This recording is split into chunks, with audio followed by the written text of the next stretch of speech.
Hi friends, അസ്സലാമു അലൈക്കും. ഇന്ന് ഞാൻ വന്നിട്ടുള്ളത് ബ്രോസ്റ്റഡ് ചിക്കൻ്റെ റെസിപ്പി ആയിട്ടാണ്. ഈ ഒരു ചിക്കൻ നമ്മൾ പുറത്തുനിന്ന് KFC എന്നൊക്കെ വാങ്ങിച്ച് കഴിക്കുന്ന ആ ഒരു ചിക്കൻ്റെ പോലെ തന്നെ ടേസ്റ്റിലാണ് ചെയ്തിട്ടുള്ളത്. അതുപോലെ നമ്മുടെ വീട്ടിലുള്ള ചേരുവകളൊക്കെ വെച്ചിട്ടാണ് ഈ ഒരു ചിക്കൻ റെഡിയാക്കിയിട്ടുള്ളത്.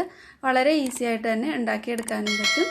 അപ്പോൾ ആദ്യമായിട്ട് ആരെങ്കിലും വന്നിട്ടുണ്ടെങ്കിൽ അതുപോലെ സബ്സ്ക്രൈബ് ചെയ്യാതെ കാണുന്ന കൂട്ടുകാർ കുറേ പേരുണ്ടെന്നറിയാം. അപ്പോൾ അവരൊക്കെ മറക്കാതെ തന്നെ ഒന്ന് സബ്സ്ക്രൈബ് ചെയ്തേക്കണേ.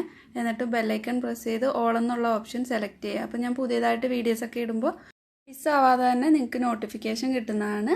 അപ്പോൾ ഇതെങ്ങനെയാണ് തയ്യാറാക്കുന്നതെന്ന് നോക്കിയിട്ട് വന്നാലോ. ആയിട്ട് ഞാനിവിടെ 1 കിലോഗ്രാം ചിക്കനാണ് എടുത്തിട്ടുള്ളത്. അപ്പോൾ സ്കിന്നൊന്നും മാറ്റാതെയാണ് എടുത്തിട്ടുള്ളത്. കാരണം നമ്മൾ പുറത്തുനിന്ന് കഴിക്കുന്ന ആ ഒരു ബ്രോസ്റ്റഡ് ചിക്കൻ്റെ അതേ ടേസ്റ്റ് കിട്ടണമെങ്കിൽ തൊലിയോടുകൂടി തന്നെ എടുക്കണം. അപ്പോൾ ഒട്ടും ഇഷ്ടമില്ലാത്തവർക്ക് സ്കിന്ന് കളഞ്ഞിട്ട് എടുക്കാം, അത് കുഴപ്പമില്ല. പിന്നെ ഒരു ബൗൾ എടുത്തിട്ടുണ്ട്. അതിലേക്ക് ഒരു 1.5 ടേബിൾ സ്പൂൺ തൈര് ചേർത്ത് കൊടുക്കാം. നല്ല കട്ട തൈരാണ്, അധികം പുളിയില്ലാത്ത തൈരാണ്. അതിലേക്ക് 1 ടേബിൾ സ്പൂൺ ഇഞ്ചി വെളുത്തുള്ളിയും പേസ്റ്റ് ചേർത്തിട്ടുണ്ട്. 1 ടേബിൾ സ്പൂൺ മുളക് പൊടിയും ഒരു 1.5 ടീസ്പൂണോളം കുരുമുളകിൻ്റെ പൊടി ചേർക്കുന്നുണ്ട്, നല്ലൊരു എരിവ് കിട്ടാൻ വേണ്ടിയിട്ട്. 1 ടേബിൾ സ്പൂൺ വിനാഗിരിയും ഒരു പകുതി നാരങ്ങ നീരും കൂടി ചേർക്കുന്നുണ്ട്.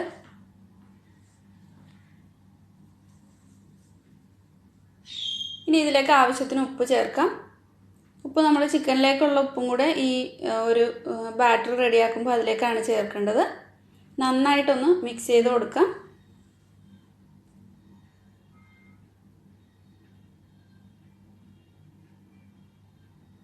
ഇതിലേക്ക് ഇനി 1 ഗ്ലാസ് പാലൊഴിക്കുന്നുണ്ട്. ഒരു 250 ml ഉണ്ടാവും. എന്നിട്ട് എല്ലാം കൂടെ നന്നായിട്ടൊന്ന് മിക്സ് ചെയ്ത് കൊടുക്കാം.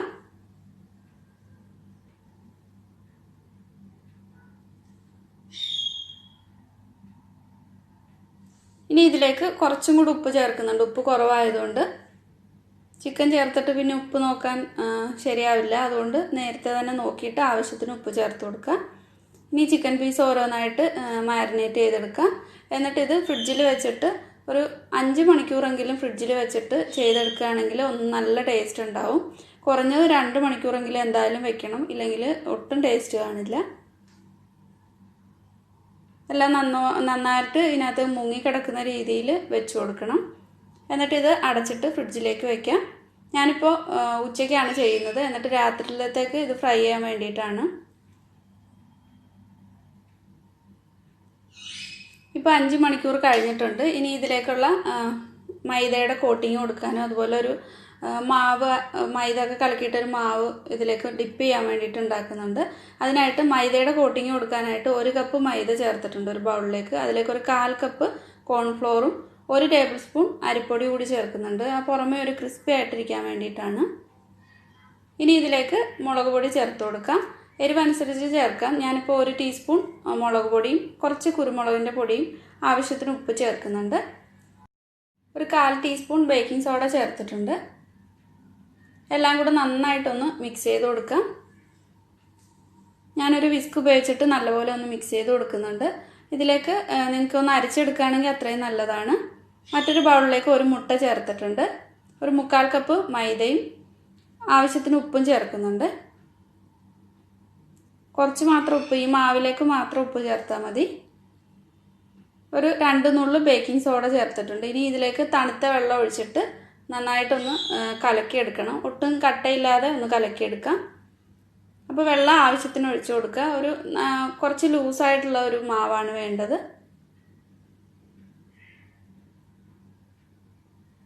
ഇത് മിക്സ് ചെയ്തെടുത്തിട്ടുണ്ട്. ഇനി ഇതിലേക്ക് ഒരു മാഗി ക്യൂബാണ് ചേർക്കുന്നത്. ചിക്കൻ്റെ ഒരു ഫ്ലേവർ, നല്ലൊരു ഫ്ലേവർ കിട്ടാൻ വേണ്ടിയിട്ട്. അപ്പോൾ ഇതിന് പകരമായിട്ട് നമ്മൾ നൂഡിൽസൊക്കെ വാങ്ങിക്കുമ്പോൾ അതിൻ്റെ കൂടെ കിട്ടുന്ന ആ ഒരു മസാല ചേർത്ത് കൊടുത്താലും മതി. നന്നായിട്ടൊന്ന് മിക്സ് ചെയ്ത് കൊടുക്കാം. ചിക്കൻ ഫ്രിഡ്ജിൽ നിന്ന് പുറത്തെടുത്തിട്ടുണ്ട്. ഇനി പാലങ്ങ് മാറ്റിയിട്ട് ചിക്കൻ്റെ പീസ് മാത്രം ഒരു പ്ലേറ്റിലേക്ക് മാറ്റണം. നന്നായിട്ട് തന്നെ ഒന്നുകൂടി ഒന്ന് മിക്സ് ചെയ്ത് നല്ലപോലെ ഇതിനകത്ത് ഉപ്പും മുളകും എല്ലാം നന്നായിട്ട് പിടിച്ചിട്ടുണ്ട്. ഒന്നുകൂടെ ഒന്ന് മിക്സ് ചെയ്ത് കൊടുത്തിട്ട് പ്ലേറ്റിലേക്ക് മാറ്റാം. ആ പാല് നന്നായിട്ടൊന്ന് കളഞ്ഞിട്ട് വേണം പ്ലേറ്റിലേക്ക് മാറ്റി വയ്ക്കാനായിട്ട്. ഈ ബാക്കി വന്നിട്ടുള്ളത് കളയാനേ കൊള്ളാം. ഇനി ഇത് പ്രത്യേകിച്ച് ഉപയോഗമൊന്നുമില്ല.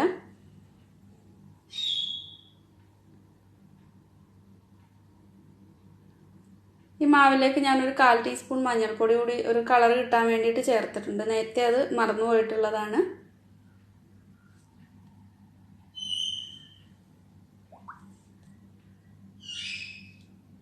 ഇനി ഈ ഓരോ പീസും ഈ മൈദയുടെ കൂട്ടിലേക്ക് നന്നായിട്ടൊന്ന് കവർ ചെയ്തെടുക്കണം. എന്നിട്ട് ഇത് നമ്മൾ കലക്കി വെച്ചിട്ടുള്ള മാവിലേക്ക് മുക്കിയെടുക്കാം. അങ്ങനെ ചെയ്യുമ്പോൾ നന്നായിട്ട് ഈ ചിക്കനിലേക്ക് നല്ലപോലെ ഒരു പുറമേ ഒരു കോട്ടിങ് കിട്ടും. എന്നിട്ട് വീണ്ടും മൈദയിൽ കോട്ട് ചെയ്തെടുക്കാം. അപ്പോൾ കൈകൊണ്ട് നല്ലപോലെ ഒന്ന് പ്രസ് ചെയ്തിട്ട് ഇതിലേക്ക് മൈദ ഒക്കെ ഒന്ന് പിടിപ്പിച്ച് കൊടുക്കണം. എങ്കിൽ മാത്രമേ നമ്മൾ ഫ്രൈ ആക്കുമ്പോൾ നന്നായിട്ട് അതിൻ്റെ പുറമേ നല്ല മുരിഞ്ഞ് കിട്ടും.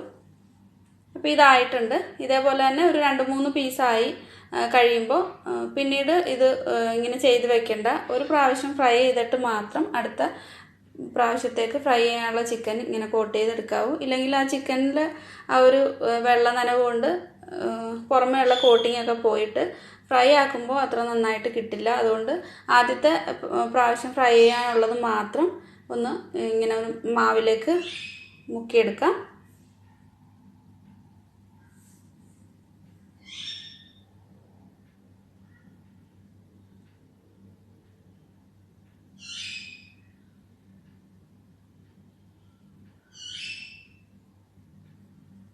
ഇത് 2 പ്രാവശ്യം ചെയ്യുന്നത് കൊണ്ട് നല്ലൊരു കോട്ടിങ് കിട്ടുന്നുണ്ട് ഇതിലേക്ക്.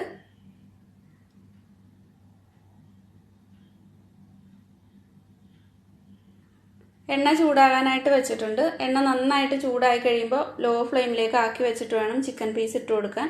അല്ലെങ്കിൽ നമ്മൾ ഇട്ട പാടെ തന്നെ ചിക്കൻ ബ്രൗൺ കളറാവും. പിന്നെ ഇത് ഉള്ളിലൊന്നും നന്നായിട്ട് കുക്കായി കിട്ടത്തതുമില്ല. അപ്പോൾ ഞാനിതൊരു 12 മിനിറ്റാണ് ഈ ഒരു ചിക്കൻ കുക്ക് ചെയ്തെടുക്കുന്നത്. അപ്പോൾ വലിയ കോഴി ഫ്രൈ ചെയ്യുകയാണെങ്കിൽ കുറച്ചും കൂടെ ഒക്കെ ടൈം വേണ്ടി വരും. ഇത് ചെറിയ ചിക്കൻ ആയതുകൊണ്ട് പെട്ടെന്ന് തന്നെ ഫ്രൈ ആയി കിട്ടും. ഒരു 12 മിനിറ്റൊക്കെ മതി. അപ്പോൾ ഇതുപോലെ ഓരോ സൈഡും തിരിച്ചു മറിച്ചിട്ട് കൊടുത്തിട്ട് ഫ്രൈ ആക്കി എടുക്കാം. എന്നിട്ട് ഇത് കോരുന്ന സമയത്ത് മാത്രം ഹൈ ഫ്ലെയിമിലേക്ക് ഇട്ടിട്ട് കോരി എടുത്താൽ മതി. ഇപ്പോൾ ഇത് ഏകദേശം ആയിട്ടുണ്ട്. തീ ഒന്ന് കൂട്ടി വെച്ചിട്ട് ഇതിന് കോരിയെടുക്കാം.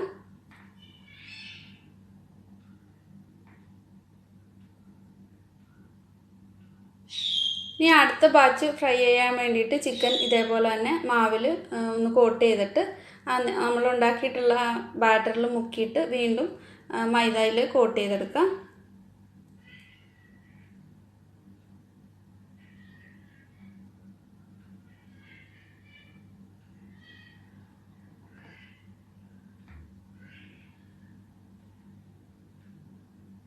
ഈ മൈദയിൽ നമ്മൾ നനവൊക്കെ കൊണ്ടിട്ട് തരി ഉണ്ടെങ്കിൽ അതൊന്ന് അരച്ച് മാറ്റിയിട്ട് ചെയ്ത് കഴിഞ്ഞാൽ ഒന്നുകൂടെ നന്നായിട്ട് ചിക്കനിലേക്കൊക്കെ പിടിച്ച് കിട്ടും. ഇതും ഫ്രൈ ചെയ്തെടുക്കാം. ഇതേപോലെ തന്നെ ബാക്കിയുള്ള ചിക്കൻ പീസെല്ലാം ഫ്രൈ ആക്കി എടുക്കാം.